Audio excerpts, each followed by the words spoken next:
¿Alguna vez has cuestionado lo que te han enseñado sobre la fe? Millones de personas creen que están siguiendo la verdad, pero sin saberlo se están extraviando. ¿Qué pasaría si todo lo que creías saber sobre la salvación, el perdón y la espiritualidad estuviera basado en distorsiones? Hoy, vamos a descubrir las 10 mayores mentiras que han dado forma a las instituciones religiosas durante siglos. Mentiras que han aprisionado las mentes, manipulado la fe e impedido que las personas experimenten el verdadero evangelio de Jesucristo. No se trata solo de historia o de un debate religioso. Se trata de tu destino eterno. La 10ª mentira es la más peligrosa de todas. Es la que mantiene a las personas atrapadas, creyendo que están perdonadas cuando, en realidad, todavía llevan la carga de sus pecados. ¿Podría estar pasándote esto a ti? Quédate conmigo hasta el final, porque lo que estás a punto de descubrir podría cambiar tu vida para siempre. Si alguna vez has cuestionado las cosas que te enseñaron, este video te dará claridad. Si nunca las has cuestionado, esta podría ser la llamada de atención más importante que hayas recibido. Toma tu Biblia, despeja tu mente y abre tu corazón, porque lo que estás a punto de escuchar no es mi opinión, es lo que dice la palabra de Dios. Y recuerda, la verdad te hará libre. Ahora, vamos a sumergirnos en el tema. A muchas personas se les ha enseñado desde la infancia que la Iglesia Católica es la única institución verdadera de Dios en la tierra. Creen que fuera de la Iglesia no hay salvación. Esta afirmación no solo es ampliamente aceptada, sino que también ha sido reforzada por los papas, los sacerdotes y la doctrina católica a lo largo de la historia.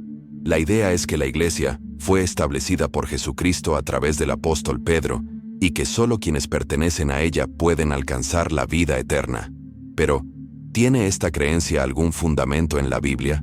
La palabra de Dios enseña algo completamente diferente. La verdadera Iglesia no es una organización humana, sino un cuerpo espiritual compuesto por todos aquellos que han entregado su vida a Jesucristo. Efesios 2, 8-9. Nos recuerda que la salvación no viene por méritos humanos o afiliación religiosa, sino por la gracia de Dios por la fe. Si la salvación se pudiera alcanzar simplemente por ser miembro de una institución, entonces la fe no tendría sentido. Cuando analizamos la historia, vemos que muchas doctrinas católicas se desarrollaron siglos después de que Jesús caminara por la tierra. La estructura jerárquica de la Iglesia, la autoridad papal, y las afirmaciones exclusivas sobre la verdad fueron creadas por los hombres, no por Dios. Los primeros cristianos no pertenecían a una organización centralizada en Roma. Se reunían en hogares, compartían el Evangelio y vivían por el poder del Espíritu Santo, no por decretos religiosos. Si pertenecer a una iglesia en particular garantizara la salvación, entonces la fe se convertiría en un ritual mecánico, un mero registro en una organización en lugar de una relación personal con Jesús. Pero la Biblia nos dice que Dios ve el corazón. Él no busca títulos religiosos ni membresías institucionales. Busca a quienes lo adoren en espíritu y en verdad. Juan 4:23-24. Muchas personas temen cuestionar las enseñanzas tradicionales, pues creen que hacerlo es un acto de desobediencia. Pero la Biblia nos manda a examinarlo todo y aferrarnos a lo bueno. 1 Tesalonicenses 5:21. Los líderes religiosos de la época de Jesús, los fariseos, también anteponían la tradición a la palabra de Dios, y Jesús los reprendió por ello. ¿Qué sucedería si hoy sucediera lo mismo? Así que pregúntate esto: ¿dónde está puesta tu fe? ¿Está en una institución o está puesta únicamente en Jesucristo? ¿Confías en rituales religiosos o has experimentado personalmente el poder de la salvación por medio de la fe? La verdad es clara. Solo hay un mediador entre Dios y el hombre, y ese es Jesucristo. 1 Timoteo 2:5. Esto es solo el principio. Si esta primera mentira ya te ha hecho replantearte lo que te han dicho, espera a oír lo que viene a continuación. ¿Y si el propio Papa no es quien crees que es? Quédate conmigo, porque lo que viene a continuación puede sorprenderte. Una de las creencias más arraigadas en la Iglesia Católica es la doctrina de la infalibilidad papal. A los católicos se les enseña que cuando el Papa habla ex cátedra, oficialmente, sobre cuestiones de fe y moral, es incapaz de cometer errores. Esta doctrina se estableció oficialmente en 1870, durante el Primer Concilio Vaticano, pero es una de las mentiras más peligrosas que se hayan dicho jamás. ¿Por qué? Porque eleva al ser humano al estado de perfección divina, una posición que pertenece solo a Dios. La Biblia nunca enseña que ningún ser humano sea infalible. De hecho, Romanos 3:23 afirma claramente que todos pecaron y están destituidos de la gloria de Dios. Ningún hombre, ni siquiera el líder religioso más devoto, puede afirmar que está libre de errores, pecados o equivocaciones. Sin embargo, la Iglesia Católica insiste en que el Papa, cuando hace declaraciones oficiales, no puede estar equivocado. ¿Cómo es esto posible cuando la historia ha demostrado lo contrario? A lo largo de los siglos, los papas se han contradicho entre sí, han cometido actos de corrupción e incluso han cometido delitos. Hubo una época en la que 3 papas gobernaron simultáneamente, y cada uno de ellos afirmaba que los demás eran falsos. Algunos papas han emitido decretos que luego fueron revocados por sus sucesores. Si un papa era infalible, ¿cómo podría venir otro más tarde y cambiar sus decretos? Esto por sí solo demuestra que la infalibilidad papal es una invención. Incluso el apóstol Pedro, a quien la Iglesia Católica considera el primer papa, estaba lejos de ser perfecto. En Gálatas 2:11-14, Pablo reprende públicamente a Pedro porque actuó hipócritamente, temiendo a los hombres en lugar de mantenerse firme en la verdad.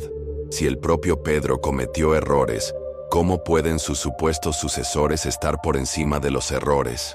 La realidad es que la infalibilidad papal es una doctrina que coloca las palabras de los hombres por encima de la Biblia, una posición peligrosa que aleja a muchos del verdadero evangelio.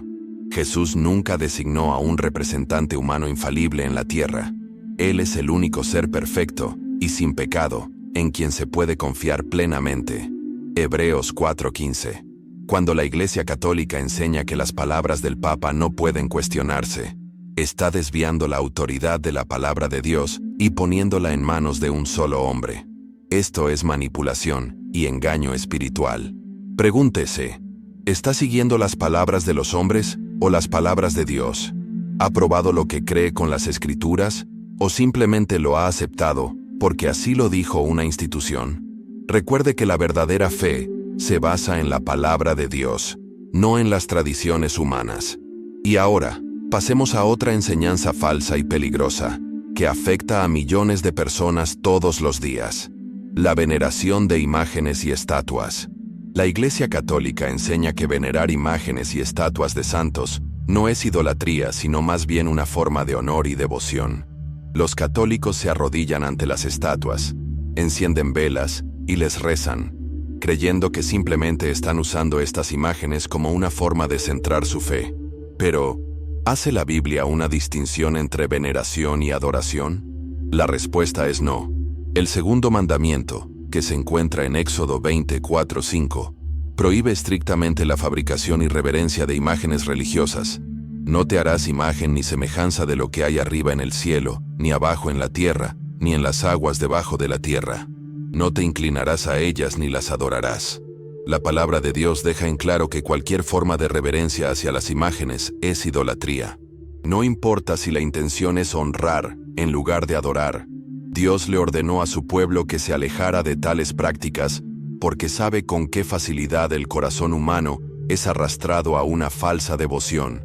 Un claro ejemplo de esto se encuentra en Éxodo 32, donde los israelitas crearon un becerro de oro para representar a Dios. No creían que estuvieran creando un nuevo Dios, simplemente querían una representación visible del Dios verdadero, pero Dios lo vio como un gran pecado. Esto es exactamente lo que ha hecho la Iglesia Católica al promover el uso de estatuas e imágenes religiosas. A lo largo de la Biblia, los seguidores de Dios nunca necesitaron objetos físicos para conectarse con Él. De hecho, cuando las personas intentaban venerar a hombres o ángeles, eran corregidas de inmediato. En Hechos 10:25-26, cuando Cornelio se inclinó ante el apóstol Pedro, Pedro lo reprendió diciendo: «Levántate, porque yo mismo soy solo un hombre». Si Pedro se negó a ser venerado, ¿Por qué la Iglesia Católica permite que se honren estatuas de santos de esta manera? La Biblia nos llama a adorar a Dios en espíritu y en verdad. Juan 4, 23, 24. No a través de imágenes, estatuas o reliquias. Sin embargo, muchos católicos rezan a estos objetos, creyendo que tienen un poder especial. Esto no es fe bíblica, es idolatría. Pregúntate, ¿alguna vez has rezado ante una estatua o una imagen? ¿Crees que Dios necesita objetos físicos para que tus oraciones sean escuchadas? La verdad es que Jesús nos ha dado acceso directo a Dios a través de la fe. No hay necesidad de imágenes, estatuas o intermediarios. El siguiente engaño que vamos a exponer es uno que ha estado profundamente arraigado en la tradición católica: la virginidad perpetua de María.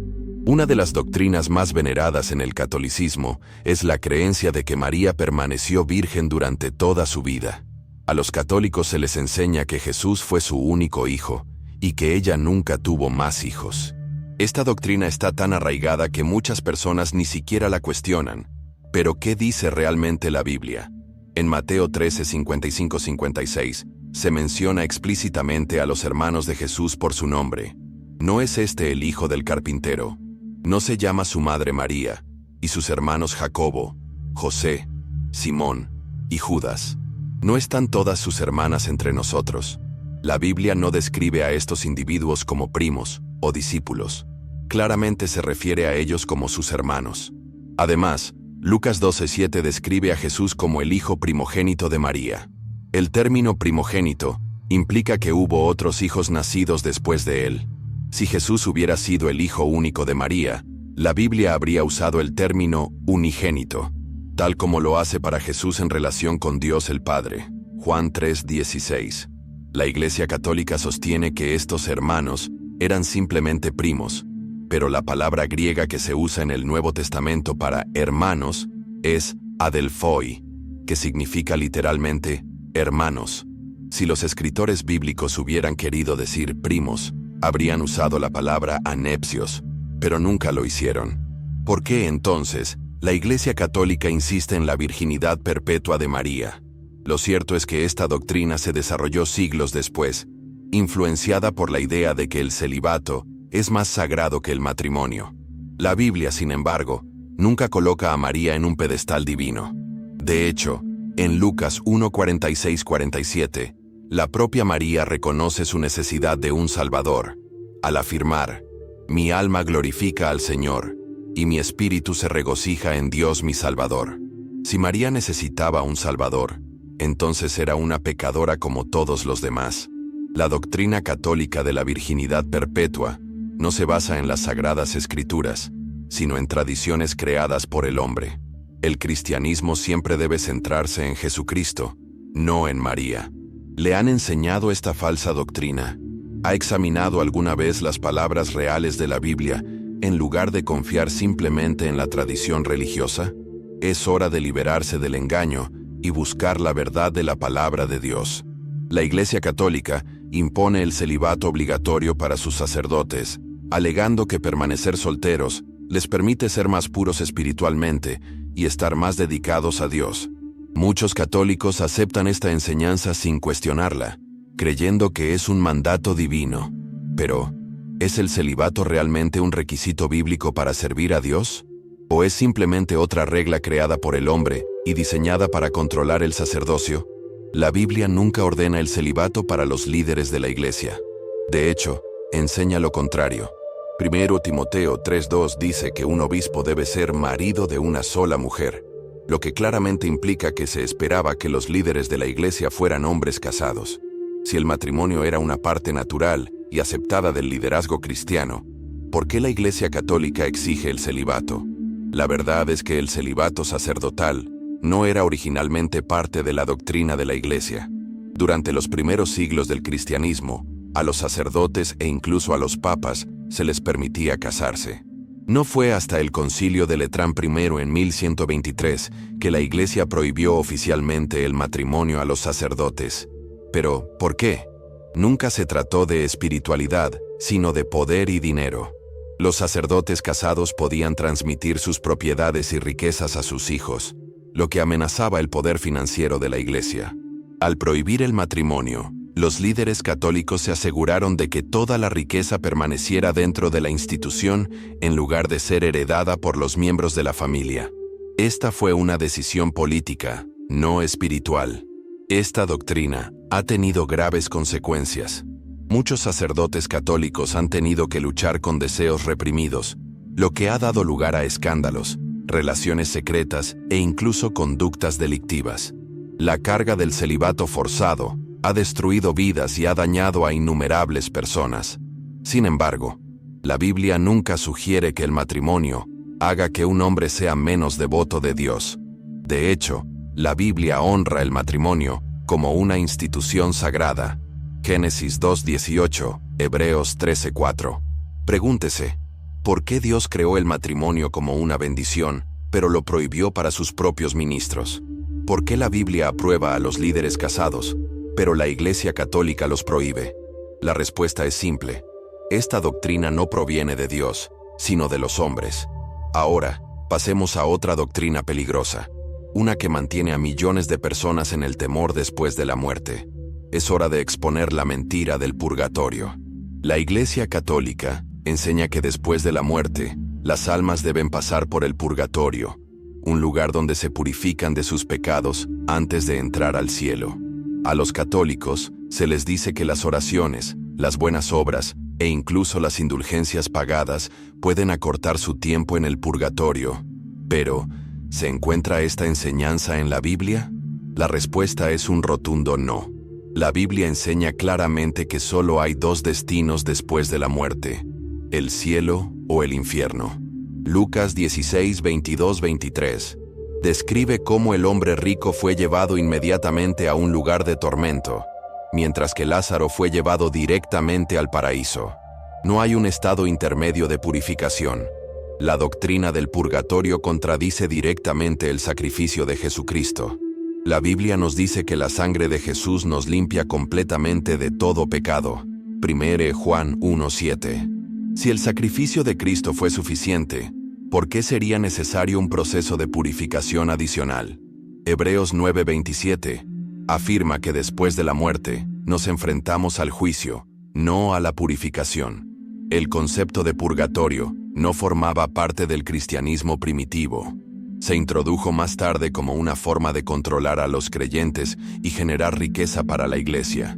La venta de indulgencias, en las que la gente podía pagar dinero para reducir el tiempo en el purgatorio, se convirtió en uno de los mayores escándalos de la historia de la iglesia. Fue esta corrupción la que desencadenó la Reforma Protestante.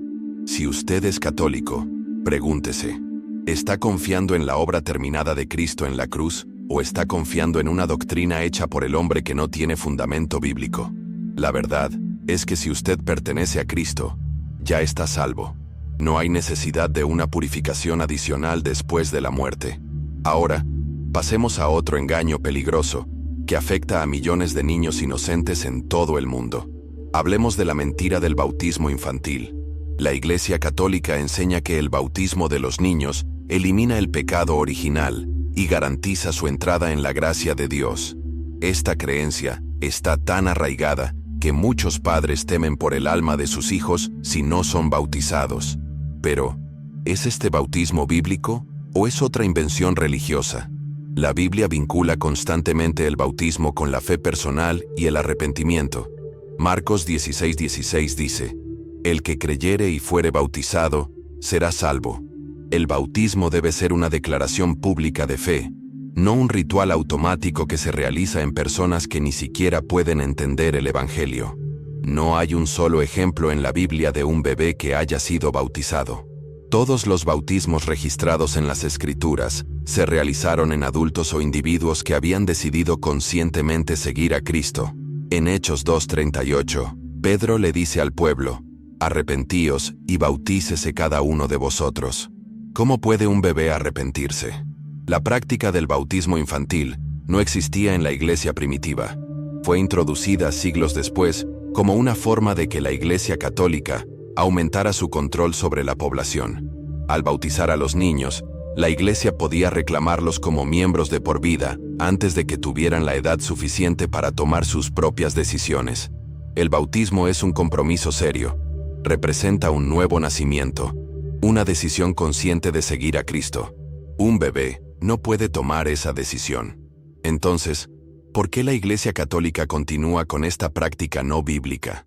La respuesta es sencilla: tradición y control. Si fuiste bautizado cuando eras un bebé, pregúntate, ¿fue tu decisión o alguien lo decidió por ti? ¿Alguna vez elegiste personalmente seguir a Cristo y ser bautizado como un acto de fe? La verdad es que la salvación viene por la fe, no por rituales que nos imponen cuando somos niños. Ahora, pasemos a otra doctrina falsa crítica, la que afirma que el pan y el vino pueden convertirse literalmente en el cuerpo y la sangre de Cristo. Es hora de hablar de la transubstanciación. Una de las afirmaciones más impactantes de la Iglesia Católica es la transubstanciación, la creencia de que durante la Eucaristía, el pan y el vino se transforman físicamente en el cuerpo y la sangre literales de Jesucristo. Millones de católicos en todo el mundo creen que cada vez que toman la comunión, están comiendo la carne real y bebiendo la sangre real de Jesús. ¿Pero es bíblica esta creencia? Jesús dijo en Juan 6, 53-56, «El que come mi carne y bebe mi sangre tiene vida eterna». Pero, ¿estaba hablando literalmente o era una metáfora espiritual? La respuesta se encuentra en Juan 6:63, donde Jesús mismo aclara: «El espíritu es el que da vida, la carne para nada sirve. Las palabras que yo os he hablado son espíritu y son vida». Si Jesús estuviera hablando literalmente, eso significaría que los católicos practican el canibalismo, que está claramente condenado en la Biblia. Levítico 17, 10, 12 prohíbe estrictamente el consumo de sangre. Jesús, siendo judío, nunca habría ordenado a sus seguidores que quebrantar la ley de Dios. Además, Hebreos 10, 10, 12 nos dice que el sacrificio de Cristo fue ofrecido una vez y para siempre. Si la Eucaristía católica realmente se estuviera convirtiendo en el cuerpo y la sangre de Jesús cada vez que se realiza, eso significaría que su sacrificio se está repitiendo una y otra vez, lo cual contradice las Escrituras. La verdad es que, cuando Jesús instituyó la última cena, estaba enseñando un acto simbólico, un memorial para recordar su sacrificio. También dijo: «Yo soy la puerta», Juan 19. Pero nadie cree que Él sea literalmente una puerta. Entonces, ¿por qué los católicos insisten en que «esto es mi cuerpo» debe ser literal? ¿Te han enseñado que la Eucaristía es verdaderamente la carne y la sangre de Jesús? Si es así, pregúntate, ¿esta creencia se alinea con las Escrituras o se basa en la tradición religiosa? Es hora de abrir los ojos y buscar la verdad. Ahora, pasemos a otra creencia falsa, la que afirma que los santos pueden escuchar nuestras oraciones e interceder por nosotros. A los católicos se les enseña que los santos pueden escuchar sus oraciones e interceder en su favor. Millones de personas rezan a María, Pedro, Pablo y otras figuras canonizadas, creyendo que tienen una influencia especial ante Dios. Pero, ¿es esto bíblico o se trata de otro engaño religioso? La Biblia es muy clara al respecto. Hay un solo mediador entre Dios y los hombres, y ese es Jesucristo. 1 Timoteo 2:5. En las Escrituras no se menciona la oración a personas fallecidas. En cambio, se nos manda a orar directamente a Dios. En toda la Biblia, cada oración está dirigida únicamente a Dios. Incluso cuando Juan, en el libro de Apocalipsis, se postró para adorar a un ángel, fue reprendido de inmediato. «No hagas eso, soy un consiervo. Adora a Dios». Apocalipsis 22, 8, 9. Si incluso un ángel rechaza las oraciones y la adoración, ¿por qué un santo humano las aceptaría? Otro problema con esta doctrina es que los muertos no interactúan con los vivos. Eclesiastés 9:5 dice: «Los muertos nada saben». Esto significa que no están al tanto de los acontecimientos terrenales. Entonces, ¿cómo podrían escuchar las oraciones? La creencia católica de que los santos velan activamente por nosotros no tiene fundamento bíblico. Esta doctrina no es más que una distorsión de la fe bíblica. Desvía la atención de Jesucristo, nuestro verdadero intercesor, y la coloca en seres humanos que han muerto. ¿Alguna vez le has rezado a María o a un santo? Si es así, pregúntate, ¿por qué no orar directamente a Dios, como manda la Biblia? Ahora, pasemos a otra creencia falsa y peligrosa: la idea de que los sacerdotes tienen el poder de perdonar pecados. La Iglesia Católica enseña que solo un sacerdote puede conceder la absolución de los pecados. Los católicos deben confesar sus pecados a un sacerdote, quien luego pronuncia el perdón en nombre de Dios. ¿Pero es esto coherente con las Sagradas Escrituras? La Biblia nunca enseña que los sacerdotes tengan el poder de perdonar pecados. De hecho, dice lo contrario. 1 Juan 1:9 dice: si confesamos nuestros pecados, Él es fiel y justo para perdonar nuestros pecados y limpiarnos de toda maldad. Él, en este pasaje se refiere a Dios, no a un sacerdote. Durante el ministerio de Jesús, cuando Él perdonó los pecados, los fariseos se indignaron y dijeron: ¿quién puede perdonar pecados, sino solo Dios? Lucas 5:21. Tenían razón. Solo Dios tiene el poder de perdonar. Cuando Jesús dio autoridad a sus discípulos en Juan 20:23, no los estaba convirtiendo en jueces divinos, sino que los estaba comisionando para predicar el Evangelio, declarando el perdón por medio de la fe en Cristo. La práctica de la confesión ante un sacerdote surgió siglos después como un medio de control sobre los creyentes.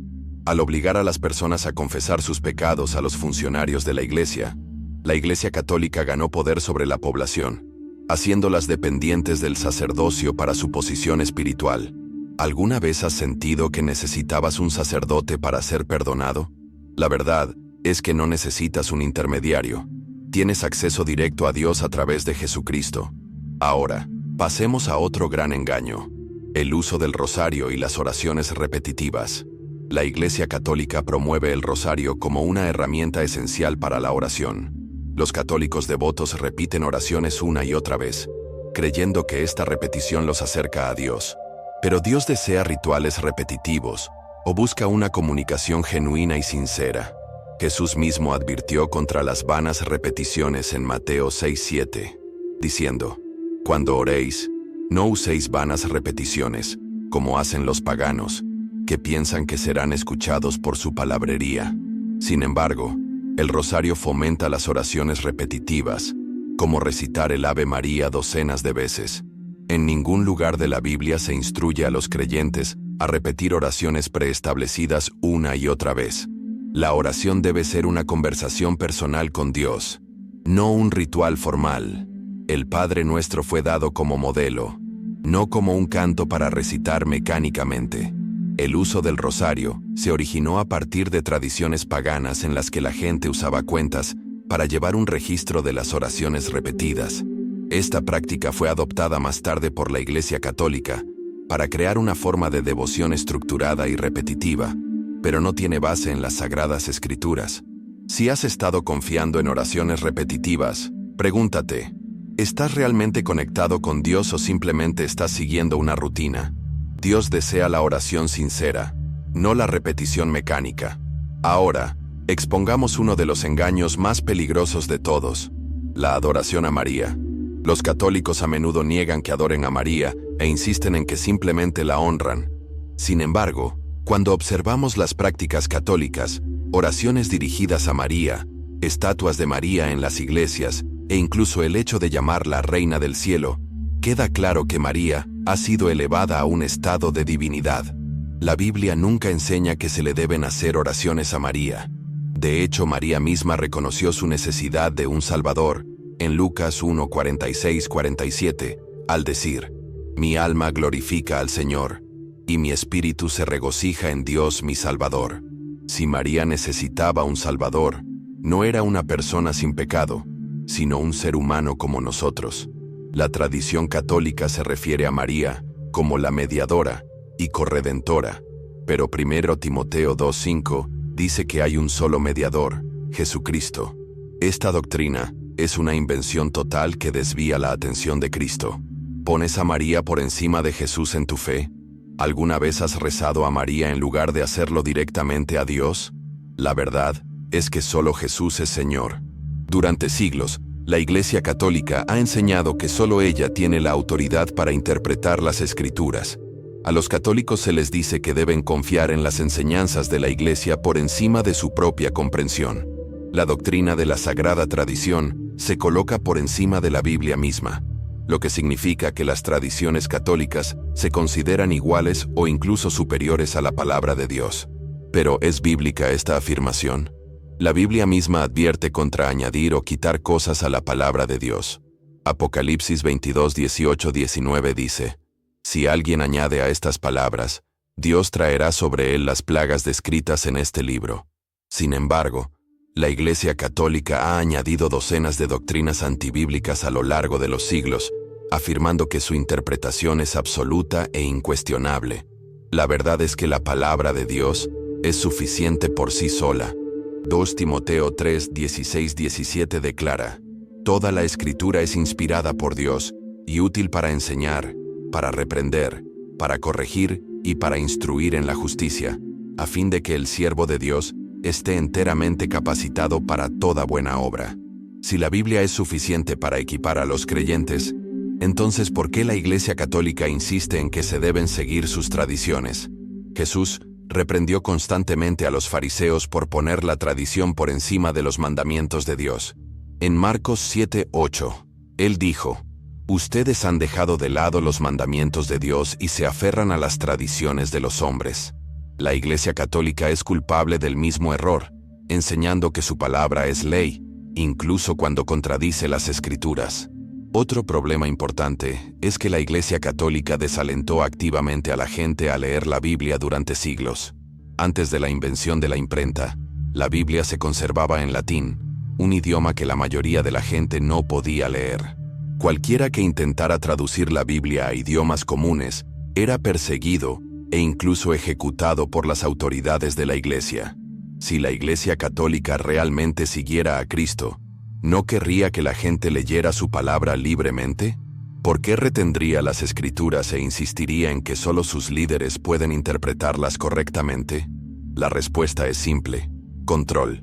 Si la gente leyera la Biblia por sí misma, descubriría que muchas doctrinas católicas son completamente antibíblicas.